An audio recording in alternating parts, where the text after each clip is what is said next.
So, one of the primary influences and skill sets that myself, as COO, and James, founder of the A Players Club, attribute successes in the business, such as our last month's record month, just shy of a quarter million month, which has allowed us to do things and pour back into our members in a way of hiring villas like this to bring our members out for the weekend and give them an exceptional customer experience, which at the end of the day is all that we care about, comes down to our ability to hire and build A players, which is what I want to talk about in this video regarding the different tactics that we use and how we build a culture that is unbreakable to help us build a company that is going to be around decades from now. Again, my name is Colin Pettit. I am COO at the A Players Club. I work with James on a high level for strategy, then execute the day-to-day of team communications, contacts within the business systems, everything that needs to happen to produce the higher level vision. And these videos are basically me just kind of documenting the inputs, the outputs, the calls made, all with the attempt of zooming out and showing our long-term perspective in building a decade-long company with the attempt and hope that it'll attract the right talent, opportunities, and network. Again, I want to run through our ability and what sets us apart from everybody else in building a decade-long company. And to zoom out a little bit on that topic, all the greats study the greats, which we've done as a manner of, instead of failing our way to success in how to hire and build A players, we instead learn from the greats. Even back in 670 BCE, bear with me a minute, this philosopher here right here said, the fox knows many things, but the hedgehog knows one. Some of the most successful people in business have taken this and implemented it within their companies in several different ways as a philosophy that they live by, breathe by, and therefore have built extreme value with.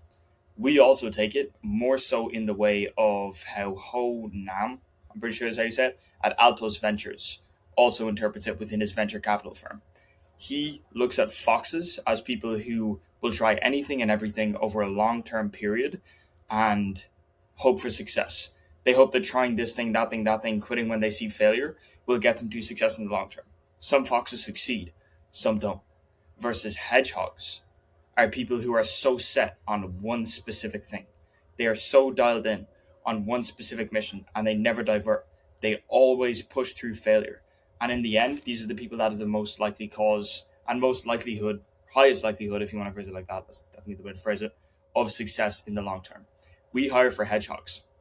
One thing and one attribute that we need our hedgehogs to have, given that in the word hedgehogs and in the term that we're describing here, we want them around for the long term, is they need to have spikes. What I mean by spikes is they're thinking outside the box. They innovate. They don't let you box them in. A true sign of an A player is if you try to put a A player in your own environment and you try manage them versus lead them, you will see a C player because you're boxing them in, you're managing them instead of leading them, and they don't have the ability to innovate. We hire for innovators. We hire for spikes. We hire for differentiators. One of the main people who saw that throughout history was Nolan Bushnell, who hired Steve Jobs, took a chance at him when he was only 19 years old, Steve Jobs being one of the purest examples that you can see of hiring for spikes working for the better and why it's such a good practice can be seen with Nolan Bushnell and Steve Jobs, where when Steve Jobs was only 19, Nolan Bushnell took a risk with hiring Steve Jobs. He was, he's a bit of a bum back then. He didn't really know too much, but he had spikes. He would come to the office with no shoes on, smell like ass, sleep in the office. But Nolan saw that he had spikes. He also had culture and he also had drive. Anybody with these three traits, we see them as being possible to be built up to be A players. So we pour into these people. These are the people that we want. If they have all three, they compromise, just like Nolan compromised. When they have all three, if there are multiple candidates, what we do next is we hire for the hardest to teach skill. The thing that is like the hardest to teach, and this is like a very good example if we put it in the perspective like the creative department, having like the creative eye is so hard to teach. If you have multiple candidates, they all pass this test and one is a creative eye, one doesn't. For a creative role, you're obviously going to hire the one with the creative eye. You hire for the skills that are hardest to build first. If it's a case where you hire for the person with the most skill versus the least, we also hire for the person with the least. Because if they have these things, the speed at which you'll be able to teach them is so insane that it'll be much more effective and much more beneficial for your business rather than having to break down old traits, which will make the A player feel like they're being boxed in and subdued, when Spikes is literally the inverse of that. They're innovators. You want to build up innovators rather than having to tear them down first, then build them up. Very difficult to do that if they have like a lot of existing habits. It's more so going to be like a compromise kind of thing, like Nolan Bushnell did here.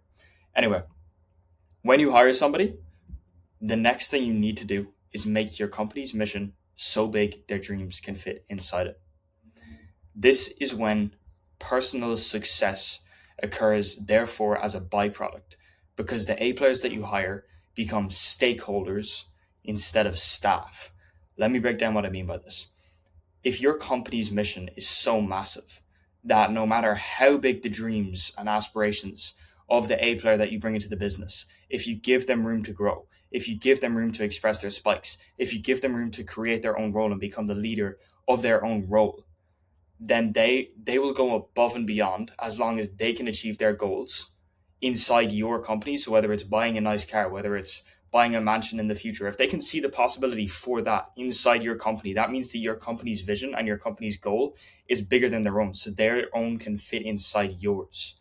When you do that, the A player will then do whatever it takes to achieve their goal, but they understand that achieving the company's goal will help them achieve their personal goals as a byproduct of the company succeeding.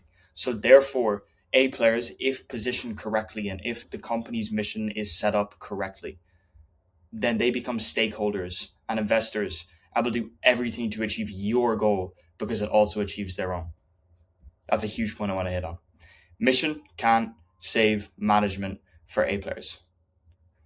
The way that we basically manage people once we bring them on, not manage, never manage, once we lead people when they come on, we simply outline success, let them fail their way to success, which is essentially working backwards and allowing them to express their spikes in creating their own role and becoming a COO of their own role. CEO, not COO. Becoming a CEO of their own role by expressing their spikes, innovating, finding where they work best. If you hire the right person, if they are talented, if they know the mission of the company, and if they are stakeholders in your mission, which again we just went over of what that actually attributes to, it means that they will do whatever it takes to make the company succeed because they will succeed as a byproduct and they know it. Then you let them create their own role. Obviously, in the beginning, you want to give them what you would like them to do. If they fit that perfectly, great. If not, let them be an A player in their role, because you can trust that if their vision fits inside yours and their stakeholders, whatever they're doing is for the benefit of the company. A players or C players in your domain can be an A player in their own. As an example of this in the positive case, like A players do evolve. We had one of our creative directors, like our only creative director right now. He's only 17 years old. We brought him in. We checked all these boxes. He has spikes. He innovates. He's driven. He wants to learn. He fits the culture perfectly.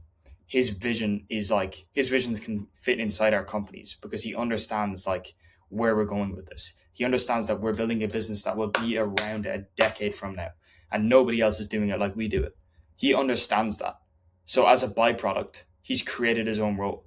He's literally become a leader inside our business, when in the beginning he was just an editor. He's now creative director. He's managing 3 people. One of them is 26 from Serbia, and I love him to death. The team is amazing. It's insane when you set people up for success, and it's so simple to do it. And this is the code that we've cracked. We're always learning. We're always iterating. But we've studied the greats, just like the greats do. All the greats studied the greats. We've seen this work repetitively for everybody else throughout history, so we do it too. And so far, we're doing pretty good with it. Obviously, it might change in future. That's a positive example. A negative example of C players in your domain being A players in their own. We had another person on the creative team who we were boxing in because their vision could not fit inside our vision with the role that we were trying to box them into. We gave him too small of a role in the beginning. We gave him, the success that we outlined wasn't successful enough for him. It was like a simple task. It was just video editing. He didn't see room to grow, so he compromised. He went and got another role to fill up his financial need at the time, which meant that he couldn't dedicate the time to deliver what he was exceptional at, which is long form content, because we never saw it. He was just focused on shorts and thumbnails, which wasn't his zone of genius, so he also didn't even like working. Then we brought him to an ultimatum, essentially. We said, shit or get off the pot. We're on a 10-year mission here. We need people, we need missionaries here. We need champions. We don't need employees or team. We need champions. And he chose to be a champion. Now he's an A player because he's dedicated. His vision can fit inside the company. We re-articulated that to him.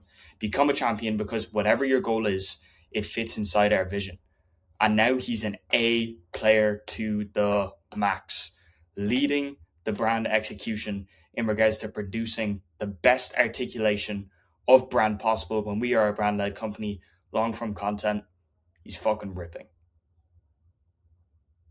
That's all I wanted to go over. That is why we feel like we've done a pretty good job up until this point of cracking down how to hire and build A players. These are the practices that we do every single day. If you have any questions on these, please hit me up personally.